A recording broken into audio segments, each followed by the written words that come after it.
Hello and welcome to Syndicate Gaming. My name is Jim, and today I have a very special video for you, something new for the channel. I'm going to be demonstrating all of the Midline Extract Plays that now exist in Marvel Crisis Protocol. There's a lot less of them now that they rotated out some tactics cards. Specifically, Eyes on the Prize and Advanced R&D have shut down a lot of the turn 1 plays, and I just wanted to actually physically show you how it's possible to still grab those midline extracts turn 1 with your very first activation of the game. So, for those who don't know or are wondering, what is a midline extract play? That is when your first activation of the game with your first character, you move up to the middle of the board, you pick up an extract, and you move to safety, preferably at least range 2 away from the center. So then why do we want to do this? Because if our first move of the game is to just move up the board and pick something up, that leaves that character vulnerable to counterattack. Whereas if we do a midline extract play, they're in safety, right? Like they won't get dazed round 1, which is a disaster. So,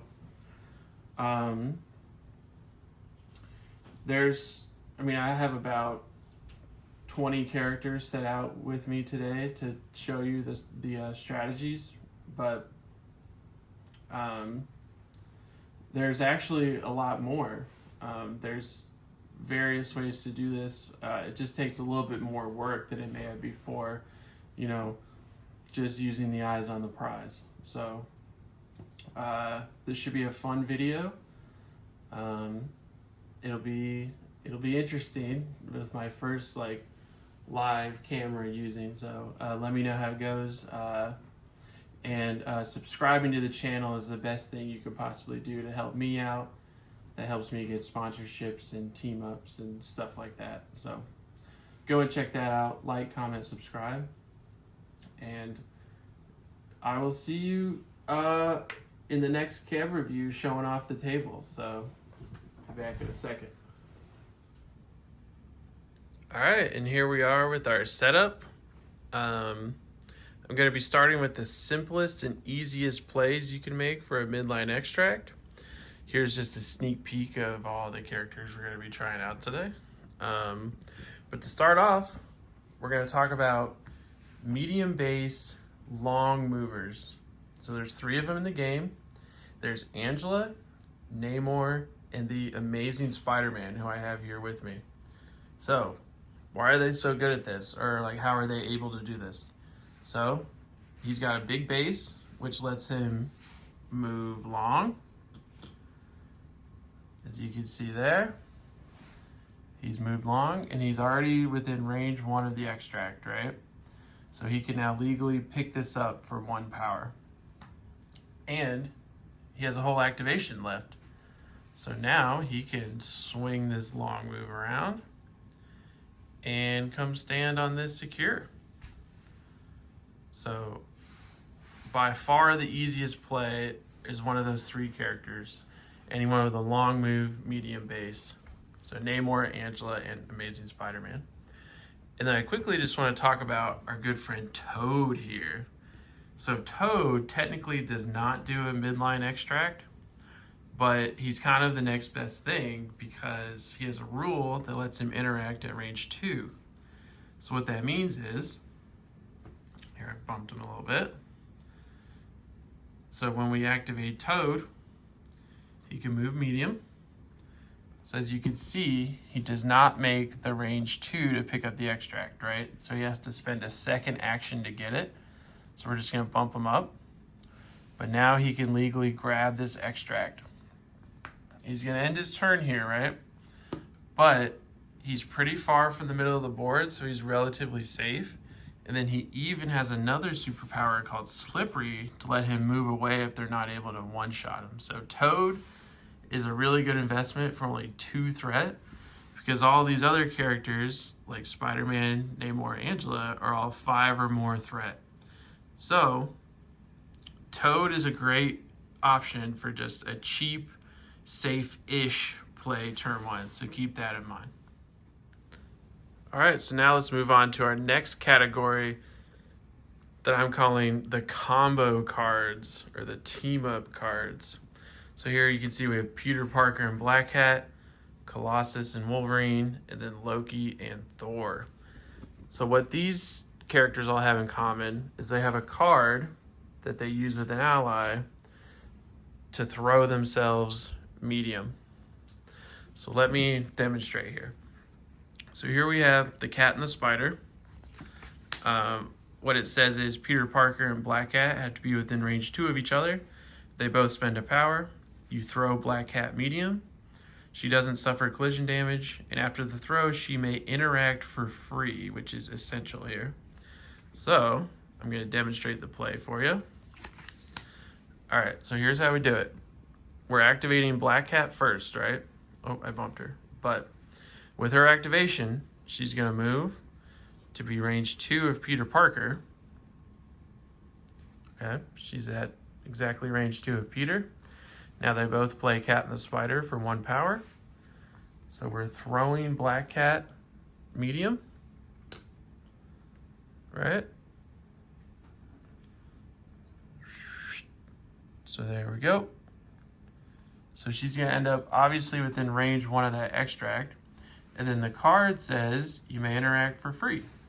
So she can now grab this extract without paying power, because she's out of power obviously, because she spent 1 to play Cat and the Spider. But now she has an entire second action to then move away long to a secure. And you now have an extract on her, which is fantastic. That's where she wants to be, holding an extract, holding a secure. All right, now let's move on to Colossus and Wolverine with their fastball special. So it's a very similar card. They have to be within range 2 of each other. They both spend a power, and you throw Wolverine medium. So obviously that'll leave them on 0 power, which would make you think, you can't interact. But if we're in the X-Men, we have access to first class, and this card will come up later because it's kind of busted with Midline Extract Plays. So what it says is you play it during a round, and during that round, X-Men characters do not have to spend power the first time they interact each turn.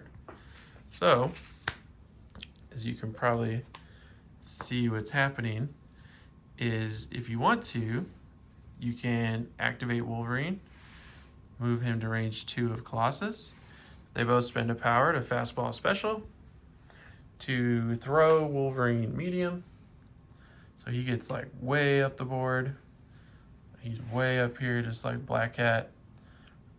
Because of first class, he can now interact with this extract for free.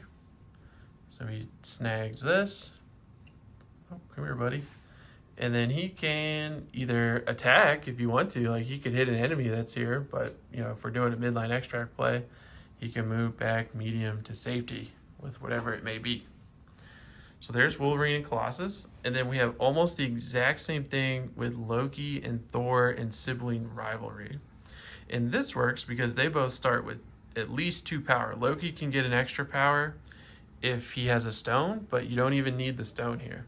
So just to demonstrate it for clarity's sake, we're going to activate Loki. He's going to move to here. They both spend a power for sibling rivalry. We're going to throw Loki medium. Whoop. Get up there, bud. All right, there he is. So that ends the card, right? He has an extra power left, so he can snag this. And then now he can just move medium to a secure. So there we go. There's the combo cards that I call them. So let's just talk about the viability of these, because since these are based off of throws, they're very susceptible to terrain. So like, let's say, here, I'm gonna use my son's water bottle here. If that's terrain and Colossus is throwing Wolverine medium, he's gonna hit the terrain and not reach the extract, right? So obviously keep that in mind. Don't just, blindly take it hoping it'll work. So terrain is a big deal for this one. Also, with Fastball Special and Sibling Rivalry, these cards have alternate effects that are very powerful, right? So like Sibling Rivalry, when Loki collides with the enemy, they roll fewer dodge dice and get staggered. And then Fastball Special is very similar, where they roll 2 fewer dodge dice and get bleed. And Wolverine is a size 3 for this collision, because he always is. So, basically what I'm saying is these cards might be better used just in-game doing what they're meant to do and not a midline play. Also, this is a high threat investment. So Colossus and Wolverine are 8 threat, and then Thor and Loki is at least 9 threat, maybe 10 if Loki has a gem. So that brings us back to Peter and Black Cat, which is probably the most viable and best option for these combo cards, because it can be as low as 6 threat, because it's any Peter Parker, right? So you can bring the new 3 threat Spectacular Spider-Man, and this card doesn't do anything else, right? It's literally just throw Black Cat and she interacts. You know, like that's the whole point of this card. So you feel like you aren't wasting anything, you know? And not having power on Peter for his activation doesn't matter, whereas not having power on Colossus could be a big deal. So yeah, those are the team up plays. My favorite is Cat and the Spider, but these are still good to keep in mind just in case. Next up, we have the Avengers Assemble plays. So obviously this can only be done by the Avengers, and it has to be done by an Avenger that starts the game with 2 power, which I have Cable, Thor, Hulk, and Iron Fist here with me.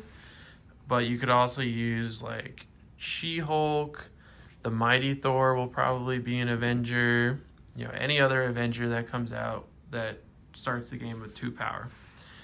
And that's because this tactics card, any number of allied Avengers can spend a power to play this card. Anyone that spent power advances short. So the play is, you start with Iron Fist or whoever. He moves medium for his first action. He then plays Avengers Assemble, right?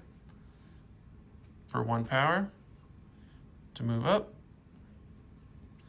He's now standing next to the extract.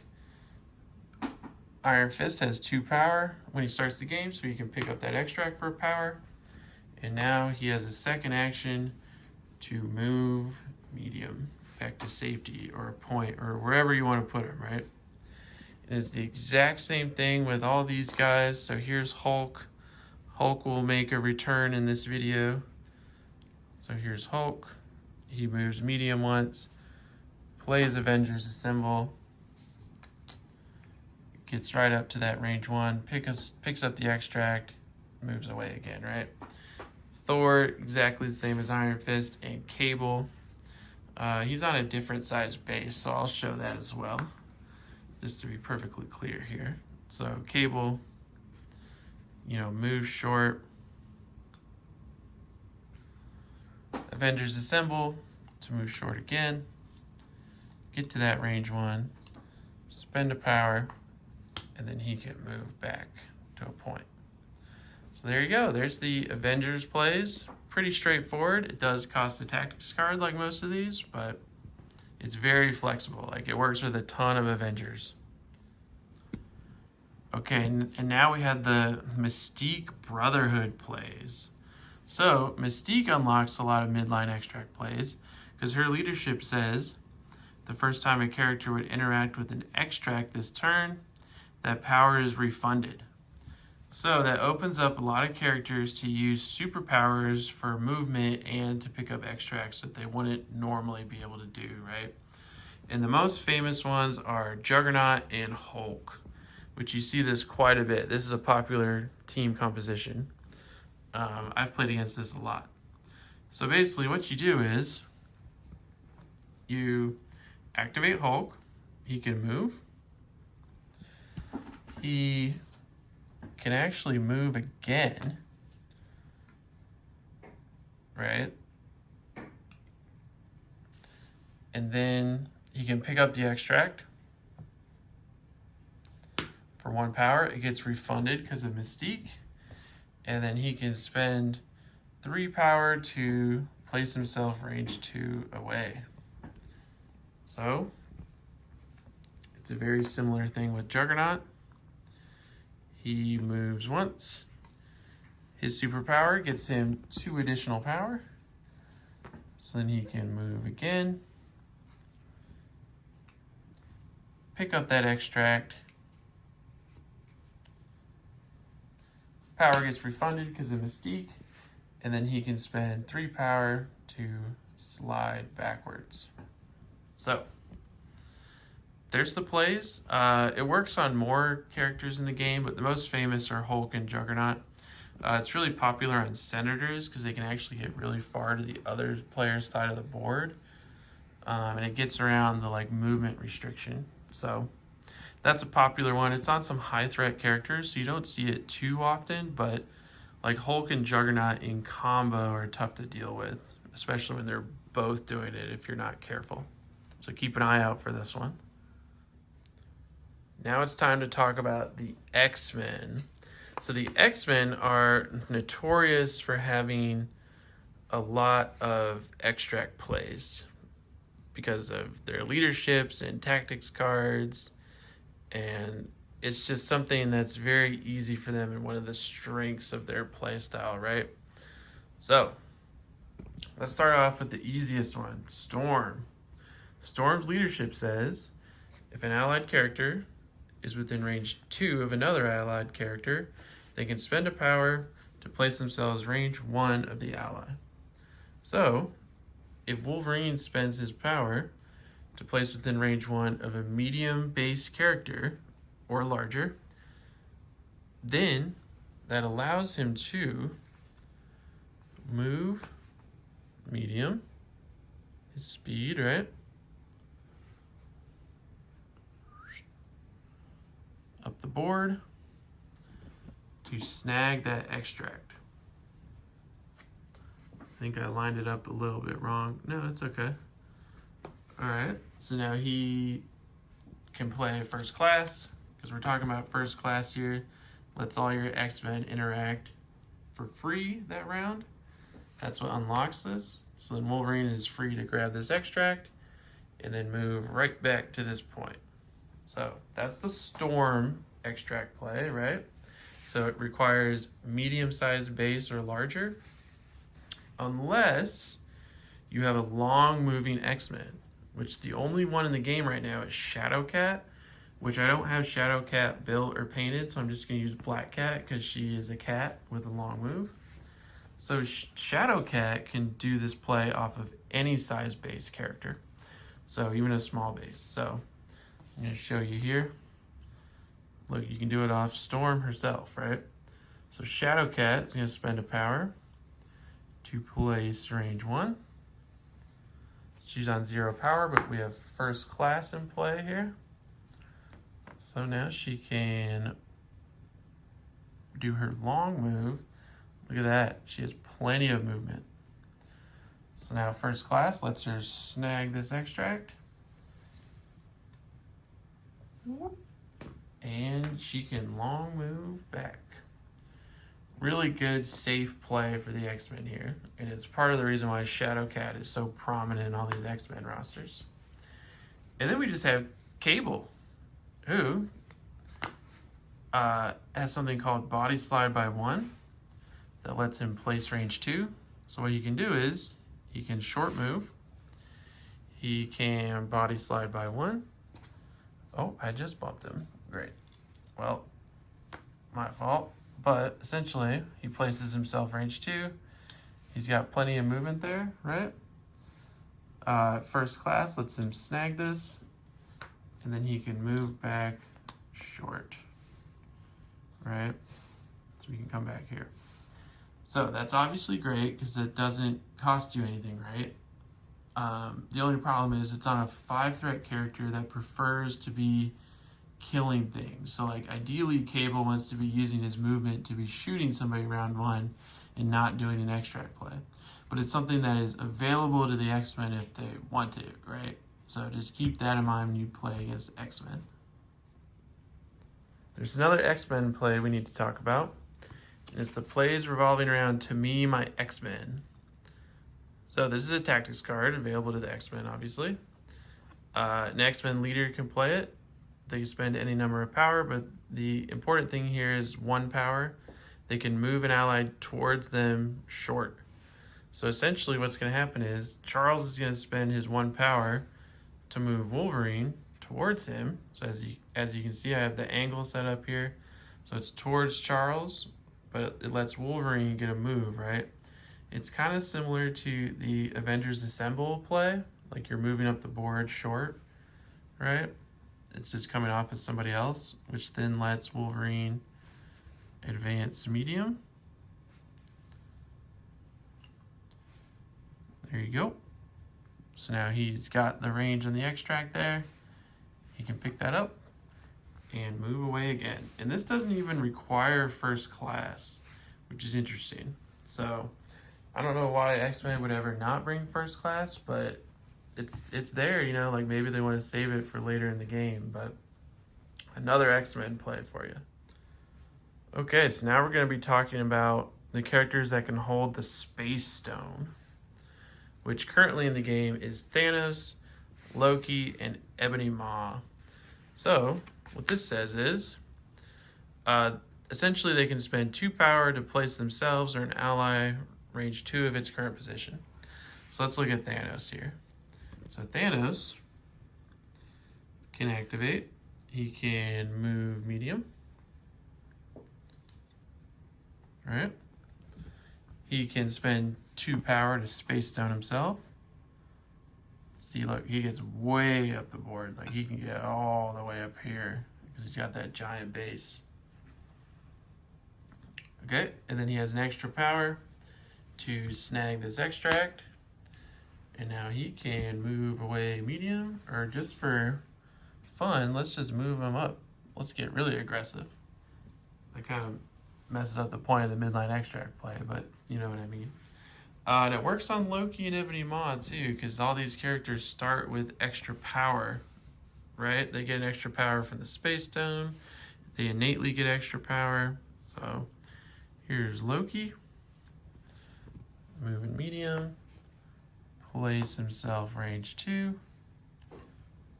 Again, he's way up there. So snagging that with his 3rd power and getting out of there because it's Loki. All right. And then we have Ebony Maw, who is going to start with the Space Stone. Ooh. 2 power. Then he can move himself. Snag that and get out of there, back to the point. So this is obviously really good because it doesn't require any tactics cards, right? Like it's just the Space Stone that you assign to a character. So why don't you see this more often? Well, it's because the cheapest way to do this is Loki, who is now a 5 threat with the Space Stone, right? So and then he's beginning round 2 with only 3 power, where he might start with more if you didn't do this extract play, right? Because it costs all of his power. So definitely something to keep in mind if you play against Black Order or Asgard, because that's just kind of a free play that they have. Like, it's just good to have that tool in your toolbox, right? So, Space Stone. Okay, and to wrap things up, we're going to talk about the Midnight Suns under Blade. So what Blade's leadership does is it says you can spend a power to place yourself range 1. So with certain characters like Beta Ray Bill and Hela, and in the Midnight Suns, there's Doctor Strange if he takes a stone, and there's the Immortal Hulk. So you can just bring normal Hulk if you want to splash him. But essentially what we're going to do is, this is probably the closest thing to Eyes on the Prize that still exists in the game, but it's only for 1 affiliation, right? So Bill can move up.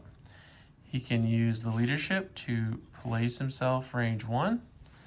Hey, look at that. He's now standing on the point. He has an extra power because he begins the game with 2 power. And then he can get out of there, right? And then Hela can do the exact same thing. People say Hela's actually better at it because she has a range attack for round 2, right? Because now Bill is like way back here. He only has 2 power.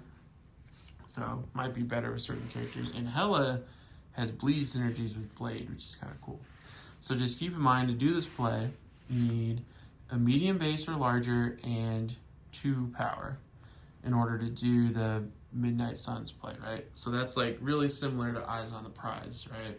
Because that was a medium base or larger and 2 power. So it's the same criteria for Midnight Suns. You just need Blade. So with this, you will be able to ice skate uphill.